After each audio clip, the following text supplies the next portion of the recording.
Hallo, ich habe beschlossen, mal etwas zu machen, was ich noch nie gemacht habe auf diesem Kanal. Ich werde dieses Thema in 2 Videos bearbeiten, da ich ja berüchtigt dafür bin, dass meine Videos gerne auch mal eine Stunde lang sind und mir dazu sehr viel eingefallen ist, habe ich das also aufgeteilt in Teil 1 und Teil 2 und deshalb jetzt erstmal willkommen zu Teil 1 und Teil 2 gibt es dann wahrscheinlich, je nachdem wie ich zum Schneiden komme, irgendwann in den Vorweihnachtstagen. Also freut euch drauf und ja, legen wir mal los. Dieses Video ist aus dem, oder die Idee zu diesem Video ist aus dem Grund entstanden, weil ich in einigen YouTube-Kommentaren zu anderen Videos in letzter Zeit immer öfter mal gelesen habe, ich musste die Aquaristik leider aufgeben wegen den Stromkosten oder weil es ansonsten irgendwie zu aufwendig, zu teuer, zu arbeitsreich geworden ist. Und das macht mich immer ein bisschen traurig, wenn ich sowas lese, weil ich immer denke, mit ein paar einfachen Tricks und Kniffen so rum, könnte man das Hobby ja dennoch weiter betreiben, auch wenn sich vielleicht die Lebensumstände ändern und man nicht mehr so viele Finanzen zur Verfügung hat wie früher mal. Ja, und möchte auch nochmal explizit sagen, das soll jetzt kein Geiz ist geil Mentalität Video werden, wo man also im schlimmsten Fall auf Kosten der Aquarienbewohner jeden Cent umdreht, den man für dieses schöne Hobby ausgibt. Und es ist ja auch völlig in Ordnung, für ein Hobby ein bisschen Geld auszugeben. Aber es gibt in der Aquaristik einfach sehr viele Bereiche, in denen man, wenn man vielleicht noch nicht so lange das Hobby betreibt, sehr viel, ich sag mal, aufgeschwatzt bekommt, was man also nicht unbedingt braucht.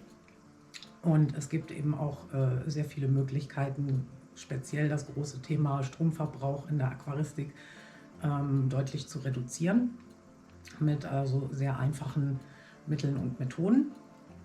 Ja, und der erste Teil dieses Videos dazu, wie man eben mit deutlich weniger Budget und Kosten Aquarien betreiben kann, der bezieht sich jetzt erstmal darauf, wie kann ich schon gewisse Dinge einsparen, wenn ich ein neues Aquarium einrichte, von Grund auf. Der erste wichtige Punkt, der natürlich auch als erstes immer auftritt, wenn man ein Aquarium neu aufsetzt, ist natürlich der Bodengrund. Und wer vielleicht schon das ein oder andere Video von mir gesehen hat, der weiß, dass ich dazu also eine sehr kosteneffiziente und für bepflanzte Aquarien dennoch sehr gut funktionierende Art und Weise gefunden habe. Und zwar ist das Poolfiltersand aus dem Baumarkt. Da muss man jetzt auch nicht die Hände über den Kopf zusammenschlagen, wenn man hört, die kauft Sachen im Baumarkt und kippt das in ihre Aquarien. Also dieser spezielle Sand, der für Sandfilter an Gartenpools eigentlich gedacht ist, der üblicherweise eine Körnung hat von 0,4 bis 0,8 mm. Es gibt auch etwas gröbere Sande, da muss man einfach mal gucken, was im eigenen Baumarkt vorrätig ist. Der ist absolut sicher, absolut ungefährlich. Der ist praktischerweise sogar schon vorgewaschen, weil der sehr sauber sein muss, um eben in einer Sandfilteranlage für einen Pool ordentlich zu funktionieren. Und der ist also ungefärbt, da befindet sich absolut nichts drin, was einem Aquarienbewohner in irgendeiner Art und Weise schaden kann und ist als Basisbodengrund für ein bepflanztes Aquarium nach allem, was ich bisher so ausprobiert habe in den letzten Jahren, sehr gut geeignet. Von der Körnung her lässt Poolfiltersand also noch genug Wasserzirkulation und Sauerstoffanreicherung im Bodengrund zu, dass es also keine gammligen, fauligen, anaeroben Stellen gibt.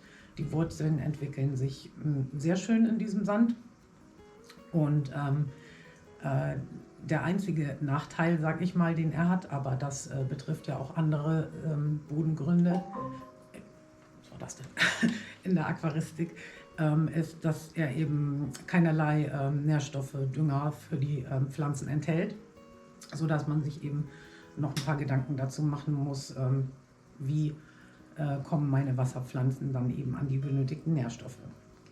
Das ist allerdings auch was sich im Laufe der Zeit von selbst erledigt, weil durch die Aktivitäten der Aquarienbewohner, durch die Fütterung, entsteht ja Mulm, und dieser Mulm, der kann auch in diesen Sand sehr schön eindringen und reichert den dann im Laufe der Zeit auch mit Nährstoffen an. Ja, zur Düngung speziell werde ich noch was im zweiten Teil des Videos erzählen, aber es ist auf jeden Fall so, dass man diesen Bodengrund mit einfachsten Mitteln und Methoden für die Pflanzen zu einem sehr guten, wachstumsfördernden Bodengrund machen kann. Wer jetzt natürlich nicht so sehr auf Sand steht, sondern sagt, auch so ein schöner, feiner Kiesboden, das gefällt mir besser, der kann da auf jeden Fall auch Budgetentscheidungen treffen. Also da gibt es auch sehr große preisliche Unterschiede, sage ich mal, und man muss jetzt nicht unbedingt, um sicher zu gehen, einfach zum teuersten Beutel Aquaristik-Kies greifen, sondern da gibt es durchaus auch günstigere Kiese, die im Prinzip von der Grundfunktion her für die Pflanzen und für die Bewohner dasselbe erfüllen, was eben auch diese preislich teilweise tatsächlich astronomischen speziellen Bodengründe für Aquarien auch leisten. Weiterhin ist es so, dass der Poolfiltersand, habe ich ja schon erwähnt, absolut nichts enthält, was Aquarienbewohnern in irgendeiner Form schaden kann, während ich bei den speziell für die Aquaristik hergestellten Sanden und Nährböden, Soils und so weiter, Kiesen, teilweise, wenn ich mir das so durchlese, die Beschreibung, schon Dinge drin vorfinde, also das kann man zumindest mal kritisch betrachten, ob das jetzt unbedingt nötig ist, dass so ein Sand gefärbt ist zum Beispiel. Weil also ein Natursand, der ist ja jetzt entweder weiß oder hellbeige. Und natürlich gibt es Leute, die den Anspruch haben, ich möchte unbedingt einen schwarzen Bodengrund oder einen weinroten oder was auch immer. Blau, schlimmer geht immer. Und das würde ich schon jetzt nicht unbedingt in meinen etwas natürlicher gehaltenen Aquarien wollen. So was Gefärbtes oder zum Beispiel auch etwas, das mit Harz ummantelt ist. Da steht ja auch immer gerne mal drauf, dass das ungefährlich ist für die Aquarienbewohner. Aber sowas kann man immer auf sein Produkt schreiben, und was dann nach ein paar Jahren im Aquarium sich dann vielleicht doch mal löst und in die Wassersäule übergeht, das kann ja keiner so genau herausfinden oder beweisen, aber riskieren würde ich persönlich das jetzt eben nicht. Ja, wer anspruchsvollere Pflanzen hält und die jetzt nicht unbedingt regelmäßig mit Bodentabletten zum Beispiel versorgen möchte, der kann also zusätzlich zum Poolfiltersand, so wie ich das in meinem Wollstadt-Aquarium gemacht habe, auch sehr kostengünstig auf Gartenerde oder geeignete Erde aus dem Baumarkt zurückgreifen und die sozusagen als so 1 bis 2 Zentimeter dicke Schicht unter dem Poolfiltersand ins Aquarium einbringen. Und das ist dann auf jeden Fall erstmal ein auch sehr unbedenkliches, wenn man es richtig macht, Nährstoffdepot, das eine ganze Weile anhält und die Pflanzen auch gut mit Nährstoffen versorgen kann. Dazu kann ich euch ja mal mein Wollstadt-Videos verlinken. Da habe ich mittlerweile so viele gedreht, dass ich da eine ganze Playlist dazu habe. Wen das interessiert, der kann sich das also gerne anschauen. Ja, und somit kann man also direkt bei der Einrichtung eines neuen Aquariums schon die Kosten ganz einfach drücken. Ein zweiter Kostenfaktor, der also bei der Einrichtung eines Aquariums durchaus ins Beträchtliche gehen kann, ist das Hardscape. Da wisst ihr ja wahrscheinlich auch, wenn ihr meine Videos schon ein paar Mal gesehen habt, dass sich da einfach nicht besonders viel in meinen Aquarien von befindet. Hauptsächlich deswegen, weil ich begeisterte Pflanzenaquarianerin bin und immer finde, jeder Quadratzentimeter Bodengrund sollte mit einer hübschen Pflanze bedeckt sein und nicht unbedingt mit einer riesigen Wurzel oder irgendwelchen super tollen Steinen. Und ich habe auch schon so viele YouTube-Videos gesehen zur Einrichtung von tollen Aquarien, wo also wirklich wahnsinnig viel Geld in diesen und jenen speziellen und besonderen Steinen und tolle Wurzeln und so weiter reingesteckt wird. Und das Ganze wird dann eben bepflanzt mit Aufsitzern, mit Gestrüpp außenrum. Und im Endeffekt, wenn man das Video dann 2-3 Monate später, das Aquarium 2-3 Monate später in einem anderen Video nochmal sieht, ist von dem schön teuren Harzgelb nichts mehr zu sehen, weil es alles von den Pflanzen mittlerweile überwuchert wurde. Und da frage ich mich dann auch, also wozu? Das ist ja nun wirklich Geldverschwendung. Ja, und wer eben Holz und Steine aus unterschiedlichsten Gründen ins Aquarium einbringen möchte, der kann also auch, ohne sich da irgendwelche Sorgen machen zu müssen, mal raus an die frische Luft und kann das auch in der Natur sammeln. Da muss man natürlich schauen, dass das jeweils da, wo man das sammelt, auch erlaubt ist. Aber hier bei uns auf dem Land zum Beispiel, da habe ich mich auch schon mal mit einer Bäuerin drüber unterhalten, die hier 2 Dörfer weiter wohnt. Da ist das überhaupt kein Problem, an so Steinberge ranzugehen, die an den Seiten der Felder liegen, weil die werden von den Feldern abgesammelt und dahin gelegt. Und damit die Maschinen nicht beschädigen. Und sie sagte also, sie würde sich über jeden freuen, der kommt und da ein paar Steine wegholt. Und ja, beim Waldspaziergang oder am Strand jetzt nicht in riesigen Mengen, sage ich mal, den einen oder anderen Stein mitzunehmen, das ist mit Sicherheit auch kein größerer Eingriff in die Natur. Ja, worauf man einfach nur achten sollte, ist natürlich, dass man sich jetzt in ein Aquarium keine stark kalkhaltigen oder mineralstoffhaltigen Steine einbringt. Also Eiseneinschlüsse zum Beispiel könnten zum Problem werden. Und ob die gesammelten Steine jetzt besonders viel Kalk enthalten, das kann man mit einem ganz einfachen Trick testen. Ein bisschen Essigessenz auf die Steine aufträufeln und wenn das dann anfängt zu schäumen und zu blubbern, dann gehört das besser nicht ins Aquarium. Ja, außer man möchte Tiere und Pflanzen halten, die auf besonders hartes Wasser stehen, weil diese Steine härten dann eben das Wasser auf. Aber bei allen Steinen, die ich jemals von Spaziergängen mitgebracht habe, ist mir das noch kein einziges Mal passiert, dass da was besonders Kalkhaltiges dabei gewesen ist. Und bei Hölzern und Wurzeln, da sollte man einfach nur darauf achten, dass die schon etwas länger abgestorben sind, sage ich mal, also ordentlich verwittert. Man kann natürlich auch frische schneiden, das habe ich auch schon getan. Ich habe von meinen eigenen Bäumen aus dem Garten, da habe ich also schon Weide ins Aquarium eingebracht, Haselnuss. Das ist also alles gar kein Problem, macht überhaupt nichts Schlimmes mit dem Becken. Ja, was man halt meiner Meinung nach nicht tun sollte, ist irgendwelche Holz- oder Wurzelstücke aus natürlichen Gewässern rausziehen und die dann zu Hause ins Aquarium einbringen, weil das birgt natürlich immer die Gefahr, dass da Parasiten oder Bakterien oder kleine Lebewesen dran anhaften, die man jetzt nicht unbedingt sich nach Hause ins Becken holen möchte, weil die Bewohner eben schädigen können.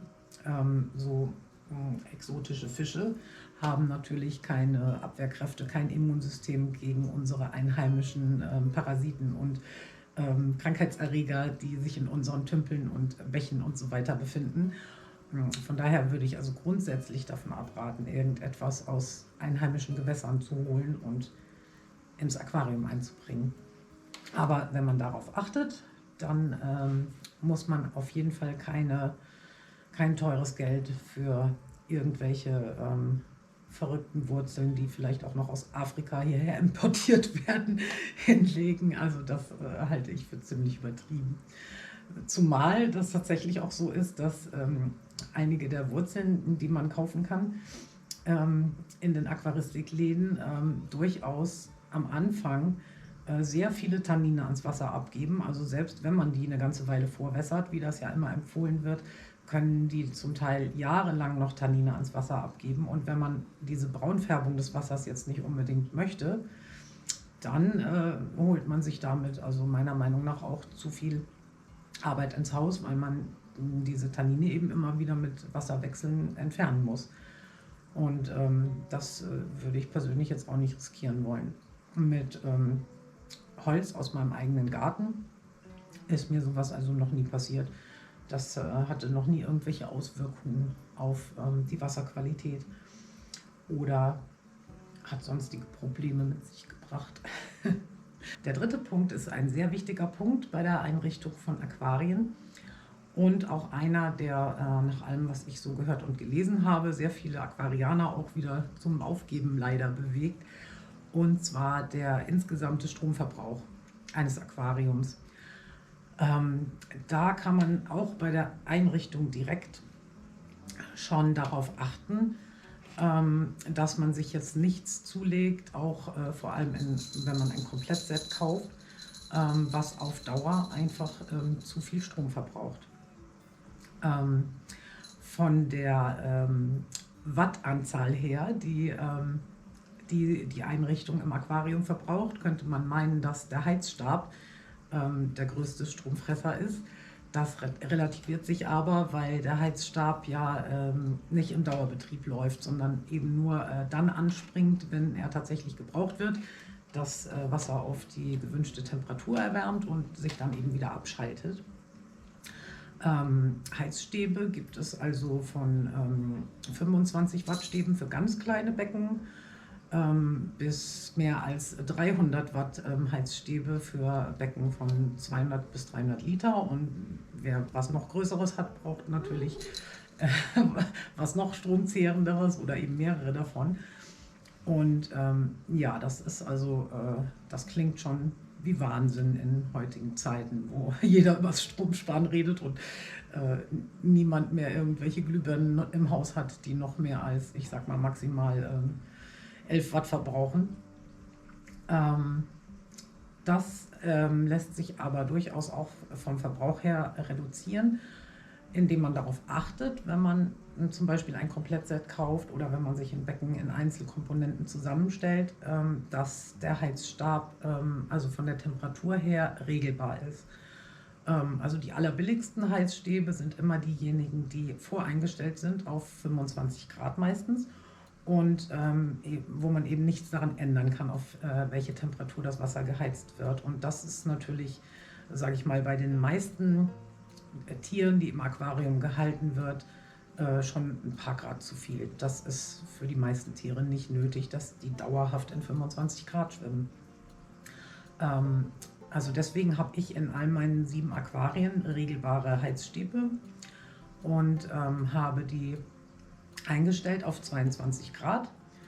Und da, sage ich mal, die Raumtemperatur jetzt auch keine besonders andere ist, die befindet sich also bei uns auch immer so auf 21, 22 Grad, müssen diese Heizstäbe also nur wirklich sehr, sehr selten anspringen, um das Wasser eben auf die Temperatur zu bekommen, die gewünschte. Und dadurch, dass ich Abdeckungen auf ein Aquarien habe, also entweder die klassischen Abdeckungen oder wie hier bei diesen 3 Fensterbankbecken dünne Acrylscheiben, wird der Stromverbrauch ja nochmal reduziert, weil eben das Wasser nicht so schnell auskühlt. Es ist grundsätzlich so, dass sehr viele Tiere im Aquarium, auch wenn es exotische Tiere sind, Guppies sind ja letztendlich auch exotische Fische, also deutlich weniger Temperatur brauchen als allgemein so in der Fachliteratur oder auf irgendwelchen Internetseiten angegeben wird. Wobei ich jetzt natürlich auf keinen Fall dafür plädieren möchte, dass man Fische wie Guppies dauerhaft in 18 Grad oder weniger schwimmen lassen sollte. Das ist definitiv keine Wohlfühltemperatur mehr und kann dann eben auch Auswirkungen auf die Gesundheit und die Aktivität der Fische haben. Also man sollte es jetzt nicht übertreiben. Wer ein Aquarium unbedingt ganz ohne Heizung betreiben möchte, der sollte eben bei der Auswahl der Fische darauf achten, dass das Kaltwasserfische sind, die das eben genau so wollen und mögen und denen das also nichts ausmacht. Aus meiner Erfahrung, ich halte jetzt hauptsächlich Guppies, Platis, Panzerwelse, Neocaridina, Zwerggarnelen und noch eine Handvoll verbliebene Salmler, kann ich sagen, dass 22 Grad eine Temperatur ist, bei der sich alle, ich sag mal, etwas anspruchsloseren, normalen Gesellschaftsaquariumfische ganz gut treffen von den Bedürfnissen her. Also das deckt die Wohlfühltemperatur für sehr viele Tiere ab. Und selbst die Fische, sollte man die jetzt schon halten oder überlegen, sich zuzulegen, die also dafür bekannt sind, dass sie wesentlich höhere Temperaturen brauchen, seien das jetzt Diskusfische oder bestimmte afrikanische Barsche. Auch da habe ich in letzter Zeit mitbekommen, dass viele Menschen, die sich mit diesen Tieren gut auskennen, sagen, dass die durchaus auch auf ein paar Grad weniger sehr gut gehalten werden können und gesund bleiben und gut klarkommen, als üblicherweise früher immer angegeben wurde. Die Tiere an sich ein paar Grad kühler zu halten, wirkt sich sogar sehr positiv auf ihre Gesundheit und auf ihre Lebenserwartung aus.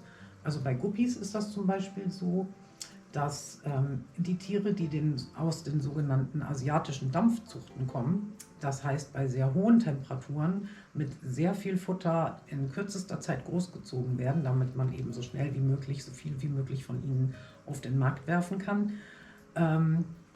nicht besonders langlebig sind, weil diese schnelle Aufzucht bei hohen Temperaturen und eben auch die entsprechend spätere Haltung bei hohen Temperaturen dazu führt, dass sie einen sehr schnellen Stoffwechsel haben und einfach schneller ausbrennen, sag ich mal. Also die Lebenserwartung ist dann deutlich gesenkt von, was bei Guppies und Platis ja sowieso nur maximal 3 Jahre sind, so ungefähr, runter auf wenige Monate.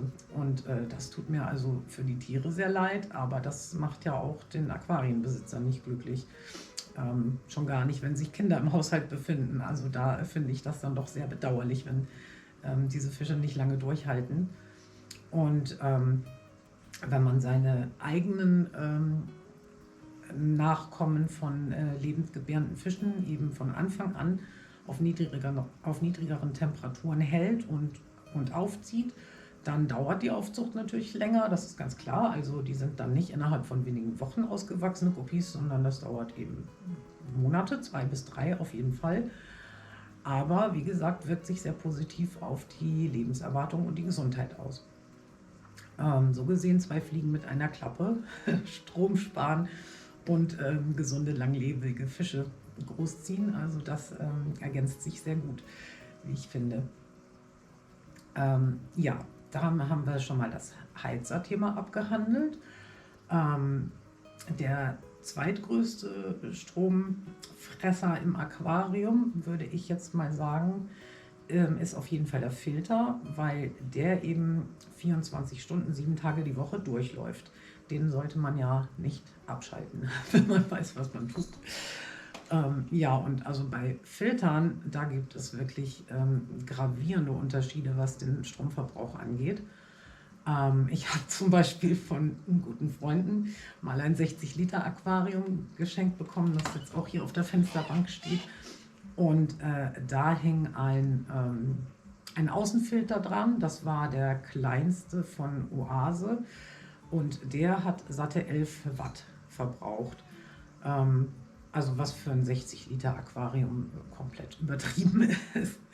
Wenn man gut bepflanzte Aquarien besitzt, so wie ich, dann reichen also wirklich die einfachsten, simpelsten Filtermethoden aus, weil die Pflanzen die eigentliche Arbeit des Zehrens von Nährstoffen, des Verbrauchs von Schadstoffen und so weiter leisten und der Filter eigentlich nur noch sozusagen das Backup-System ist, das sicherheitshalber noch ein bisschen mitarbeitet und eben auch das Wasser bewegt für die Sauerstoffversorgung. Aber es gibt absolut keinen Grund, da irgendwelche stromfressenden Riesenfilter dran zu hängen, die dann auch noch irgendwelche teuren super tollen Hochleistungsfiltermaterialien innen drin benutzen, die man laut Industrie dann auch noch alle paar Wochen oder Monate natürlich neu kaufen soll, ne? Ist ja klar. Wird ja viel Geld mitgemacht. Also das ist alles komplett übertrieben. Ein für 54, 60, 70, 100 bis 120 Liter Becken kann man also auf 2 Arten, wie ich finde, sehr stromsparend filtern. Das wären zum einen kleine Innenfilter. Da gibt es also einen Haufen Marken, die gute kleine Innenfilter herstellen.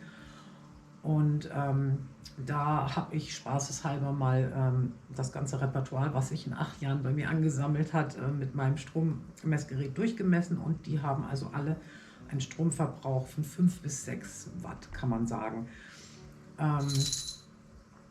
Was natürlich auch bei mehreren Aquarien sich durchaus läppert. Deswegen werde ich gleich auch noch eine andere Filtermethode empfehlen. Aber wenn man 1 oder 2 Becken dastehen hat, ist das auf jeden Fall verschmerzbar. Und wo man auf jeden Fall auch noch viel Geld sparen kann, ist, indem man sich eben nicht einreden lässt, dass die zu Anfang mitgelieferten Filtermaterialien unbedingt alle nötig sind und unbedingt alle auch regelmäßig ersetzt werden müssen. Also da würde ich zum Beispiel dazu raten, dass man sowas wie Aktivkohlefilter direkt in die Schublade legt und gar nicht benutzt, weil das sind wirklich ganz spezielle Filter, die also nur im Notfall mal dafür rausgeholt werden sollten, Arzneimittelreste aus dem Aquarium rauszufiltern oder irgendwelche Schadstoffe. Und ansonsten kann man jeden handelsüblichen Innenfilter, also mit den einfachsten Materialien, kostengünstig bestücken. Das wären hier zum einen mal solche ganz einfachen Keramiktonröhrchen.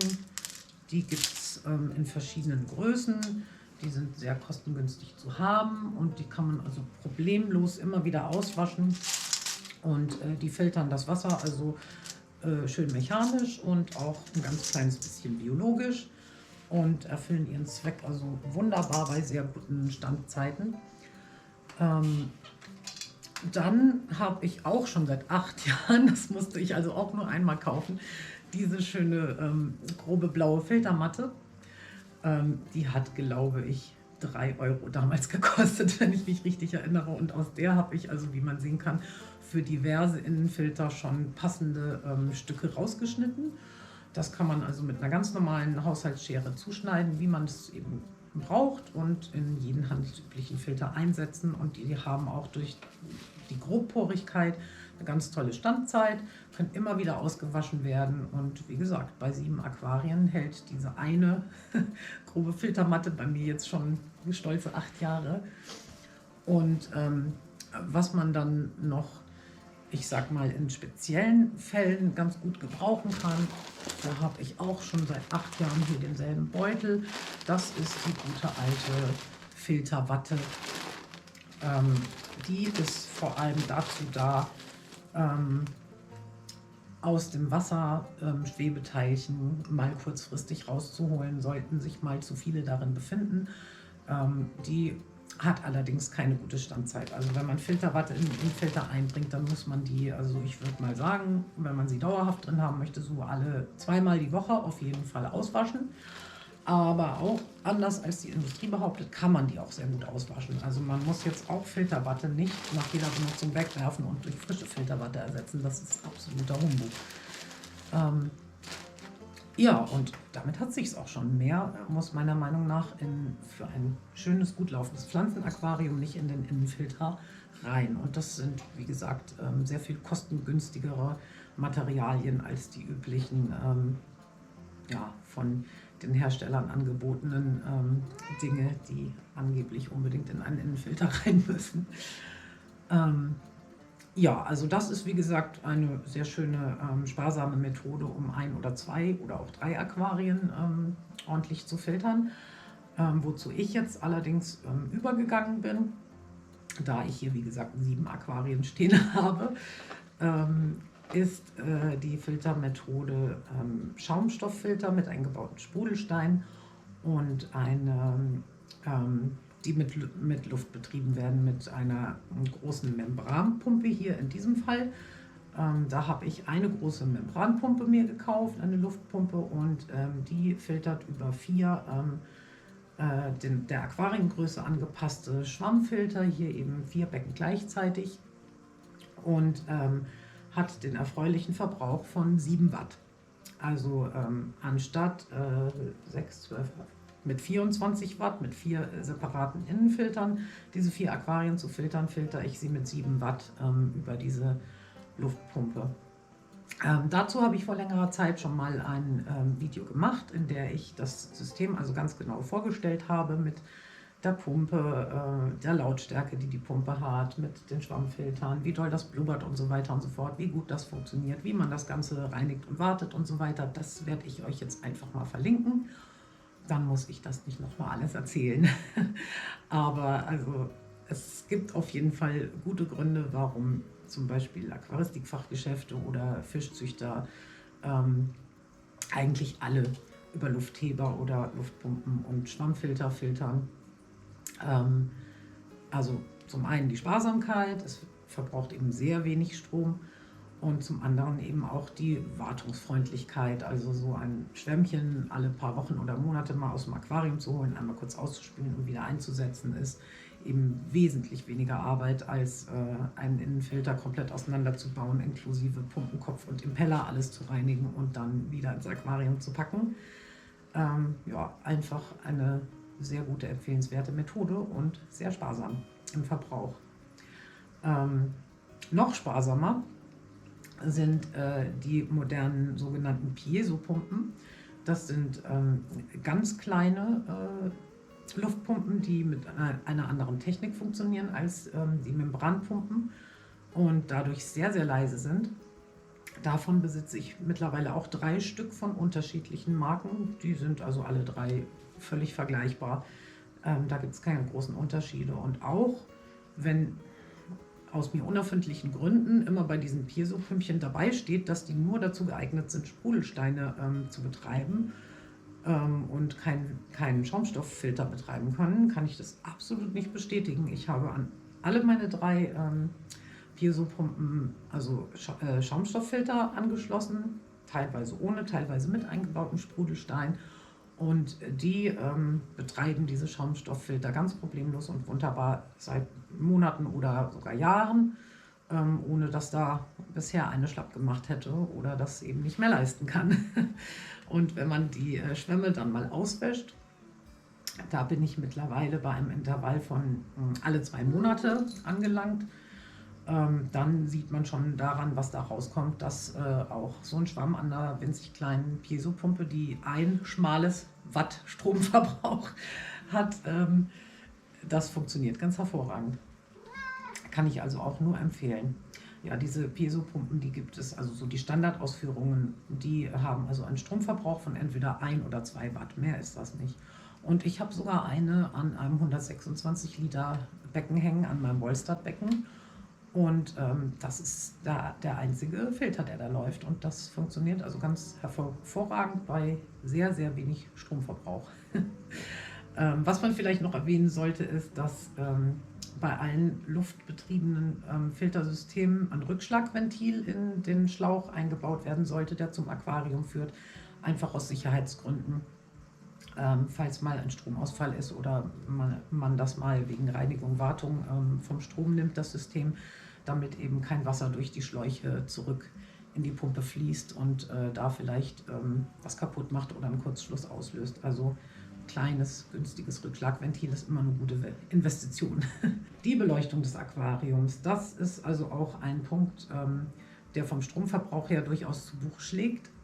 Auch wenn die Beleuchtung anders als der Filter eben nicht Tag und Nacht läuft, sondern nur so, je nachdem wie man es eingestellt hat, 8 bis 12 Stunden am Tag im Durchschnitt, ist das dennoch vom Stromverbrauch her einer der größeren Faktoren im Aquarium. Und auch da kann man also einiges tun, um das zu reduzieren. Das Wichtigste ist natürlich von Anfang an, gleich wenn man sich die Beleuchtung zulegt, darauf zu achten, was verbraucht diese Lampe Und ist das angemessen für meine Beckengröße und für die Bepflanzung, die ich mir wünsche, oder ist das einfach komplett übertrieben? Und leider gibt es sehr viele von diesen komplett übertriebenen Lampen, die also viel zu viel Leistung haben für ein durchschnittliches bepflanztes Aquarium. Und das ist nicht nur ärgerlich für den Geldbeutel wegen dem hohen Stromverbrauch, sondern das führt sehr oft auch zu großen Problemen mit Algenwuchs, zum Beispiel im Aquarium.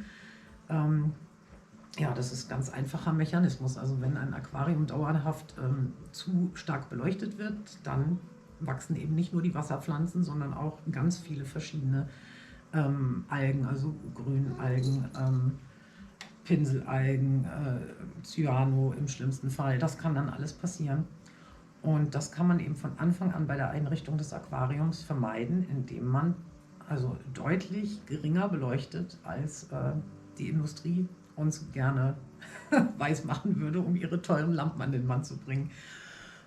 Ich habe in allen meinen 60 cm breiten Becken Beleuchtung drüber, die befinden sich in einem Spielraum zwischen, bei dem am geringsten beleuchteten Becken sind es 8 Watt nur tatsächlich, und bei den am höchsten beleuchteten Becken, das sind die 3 hier auf dem Fensterbrett, geht das dann hoch bis zu 15 Watt.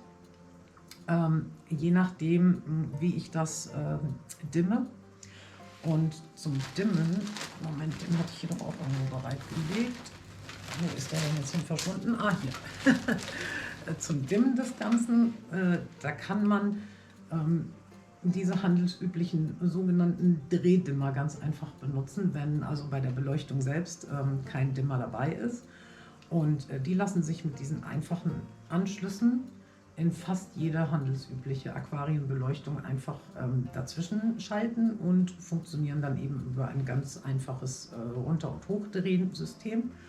Und so kann man eben, wenn man, sage ich mal, schon eine Lampe besitzt, die also sehr viel Strom verbraucht und eigentlich viel zu viel Licht fürs Aquarium produziert, mit einfachsten Mitteln runterdimmen und reduziert damit eben auch mit jedem Schritt der Dimmung den Stromverbrauch. Ja, oder man kauft, wie gesagt, eben sofort die Lampe passend zu den Bedürfnissen der Pflanzen im Aquarium und eben nicht mehr als das. Über meinen 80 cm langen Becken habe ich also Licht hängen, das also maximal 25 Watt verbraucht. Da achte ich auch immer sehr drauf, dass das da nicht drüber geht. Und runtergedimmt, sage ich mal, im Durchschnitt hatte ich auch schon mal mein Strommessgerät dranhängen, befindet sich das vom Stromverbrauch her so bei 20 bis 21 Watt. Und das ist also völlig ausreichend für gesundes, gutes Wachstum der Pflanzen und eben ohne, dass man jede Woche Algen entfernen muss von den Scheiben oder von den Pflanzen oder dem Hardscape. Ja, und das halte ich an sich für die bessere Stromsparmethode, auf den Verbrauch der Lampe generell zu achten und wie gesagt auch die Dimmfunktion zu nutzen oder sich einen zusätzlichen Dimmer zuzulegen, als jetzt unbedingt mit der Beleuchtung pro Tag runterzugehen. Also das bringt jetzt nicht so viel, finde ich. Wenn man sagt, ich beleuchte aus Stromspargründen das Aquarium nur 6 Stunden zum Beispiel, dann riskiert man eben, dass das für die ebenfalls tropischen Pflanzen, die man pflegt, keine ausreichende Beleuchtung für gutes Wachstum ist. Also da würde ich schon sagen, 10 Stunden am Tag ist das Minimum, damit die Pflanzen sich von Anfang an gut entwickeln. Da würde ich also nicht runtergehen. Diese 3 Aquarien auf meiner Fensterbank, die werden im Sommer sogar noch sparsamer beleuchtet, nämlich nur durch das einfallende Tageslicht und Sonnenlicht. Also da schalte ich in den Sommermonaten die Beleuchtung komplett aus und im Frühjahr und im Herbst reduziere ich da die Dauer der Beleuchtung. Also da wird dann nur morgens und abends, wenn es draußen noch zu dunkel ist, ein bisschen beleuchtet. Und also voll durch laufen die eben nur im Winter, die Lampen. Das funktioniert sehr gut. Man muss natürlich ein bisschen aufpassen, wenn es, sage ich mal, eine besonders heiße sonnige Phase im Sommer hat, dass das tatsächlich nicht zu viel wird mit dem einfallenden Sonnenlicht. Aber das lässt sich bei mir hier sehr einfach mit einem Rollladen regeln. Und wer also diese Möglichkeit hat, ein geeignetes Fenster mit einem schönen großen Fensterbrett, für den ist das also auch eine sehr sparsame Variante, ein Becken zu beleuchten. Und muss ich auch dazu sagen, es ist wunderschön. Also keine LED-Beleuchtung oder sonstige Aquaristiklampe, egal wie toll die ist und was die alles für super tolle Funktionen hat und so weiter, kann ein Becken so wunderschön beleuchten wie einfallendes Tageslicht oder Sonnenlicht. Das sieht einfach richtig toll aus mit Reflexionen und Flimmern und alles wirkt viel lebendiger und natürlicher. Und die Fische lieben es tatsächlich auch. Also ich habe auch in meinen anderen Becken immer ein bisschen einfallendes Sonnenlicht, je nach Tageszeit. Und zum Beispiel meine Guppy Mama WG, 110 Liter Becken, das bekommt nachmittags auf einer Ecke natürliches Sonnenlicht ab. Und da sammeln sich dann tatsächlich immer die Guppies in diesem Fleckchen Sonnenlicht und genießen das. Also wer die Möglichkeit dazu hat, der braucht sich nicht erzählen zu lassen, dass Becken am Fenster automatisch zu absolut schlimmen Algenkatastrophen führen, sofern man ein bisschen darauf achtet, das Ganze eben zu pflegen, ordentlich zu filtern, ist das relativ problemlos möglich und eben auch eine ganz kostengünstige Variante. Und wie gesagt, wunderschön. Leider lässt sich das auf Kamera wegen den Reflexionen in den Aquarienscheiben ganz schlecht festhalten. Ich hätte das so gerne mal für euch gefilmt, wie wunderschön das aussieht, wenn im Sommer das Sonnenlicht in die Aquarien fällt. Aber jedes Mal, wenn ich das versuche, ist das Video einfach nur eine Katastrophe, weil man mehr von meinem Gesicht, meinen Klamotten und meiner ganzen Zimmereinrichtung sieht, als von den Fischen und Pflanzen. Sehr schade. Dafür reicht wohl mein Equipment nicht. Aber wie gesagt, ihr könnt das ja auch gerne mit einem kleinen Becken oder so mal selber bei euch zu Hause probieren. Es ist wirklich eine sehr schöne Sache, die sehr gut funktionieren kann. So, der nächste Punkt, den man direkt bei der Einrichtung des Aquariums bedenken kann, ist für meine Begriffe der Unterschrank. Da gibt es ja auch also alles Mögliche zu kaufen in Preisspektrum von bis. Nicht alles davon finde ich persönlich optisch besonders ansprechend, aber das kommt natürlich auch darauf an, wie das, die Wohnung oder das Haus grundsätzlich eingerichtet sind, ob das nun dazu passt oder nicht. Aber ich habe tatsächlich in den 8 Jahren Aquaristik noch nie einen speziellen Aquarienunterschrank gekauft für meine Becken, sondern ich habe mir immer erstmal angeschaut, was habe ich denn hier schon an Möbeln sowieso da. Und solange das, sage ich mal, Massivholzmöbel sind, sind die normalerweise auch stabil genug, um das Gewicht eines Aquariums zu halten. Und wenn man sich da unsicher ist, dann kann man immer noch sagen, für, ich sage jetzt mal, ein 100-Liter-Becken, dann nimmt man sich halt mal 2 normal gebaute Erwachsene, die setzen sich nebeneinander auf diesen Schrank und wenn der das dann gut aushält, dann kann man da auf jeden Fall auch ein 100-Liter-Becken mit eben allem, was reingehört und dazu gehört, draufstellen und gut befüllen und das wird dieser Schrank dann auf jeden Fall auch tragen können. Ja, hier auf der Fensterbank, da kann man eben auch, je nach Breite der Fensterbank, so die typischen 30 cm tiefen Becken ganz hervorragend unterbringen, solange man darauf achtet, dem Ganzen eine schwarze oder lichtundurchlässige Beklebung auf der Rückscheibe zu verpassen, um eben Algenexplosionen zu vermeiden durch eindringendes Tageslicht. Ist also so eine Fensterbank auch sehr gut geeignet. Ich habe auch schon auf die diversen Fensterbänken überall im Haus Aquarien stehen gehabt und das hat also immer problemlos funktioniert. Und was ihr vielleicht wisst, wenn ihr eins meiner Wollstadt-Videos gesehen habt, ich habe sogar in meinem Arbeitszimmer dieses recht große Becken, das Wollstadt-Aquarium hat 126 Liter, auf einem Schreibtisch stehen, der von einem berühmten schwedischen Möbelhaus stammt und jetzt so auf den ersten Blick, wenn man ihn anguckt, jetzt nicht das stabilste zu sein scheint.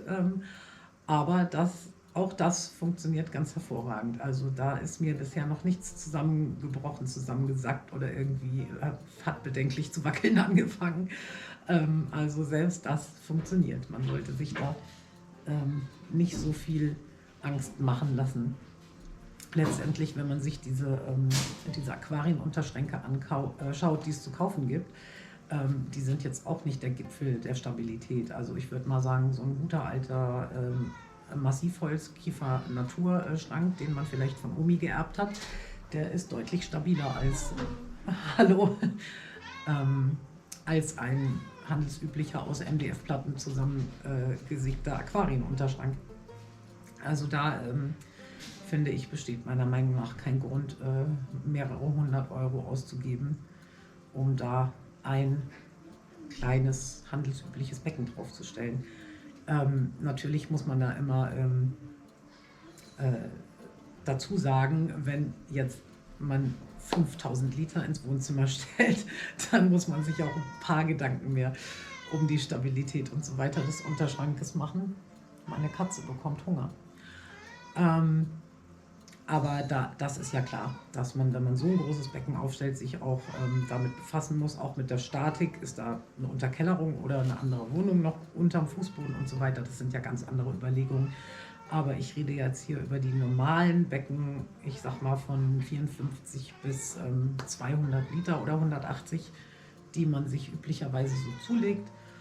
Und wie gesagt, da gibt es keinen Grund, ewig viel Geld in einen Unterschrank zu versenken. Ja, das ist jetzt, glaube ich, ich schaue mal ganz kurz auf meinen Spickzettel, den ich mir ausnahmsweise für dieses Video geschrieben habe. Ja, das war also komplett Teil 1 meines Geldsparen im Aquarium Videos. Und ich freue mich schon, wenn ich das hinbekomme, demnächst irgendwann in der Vorweihnachtszeit Teil 2 für euch zu produzieren. Und bis dahin sage ich erstmal, macht's gut und genießt den Advent. Tschüss!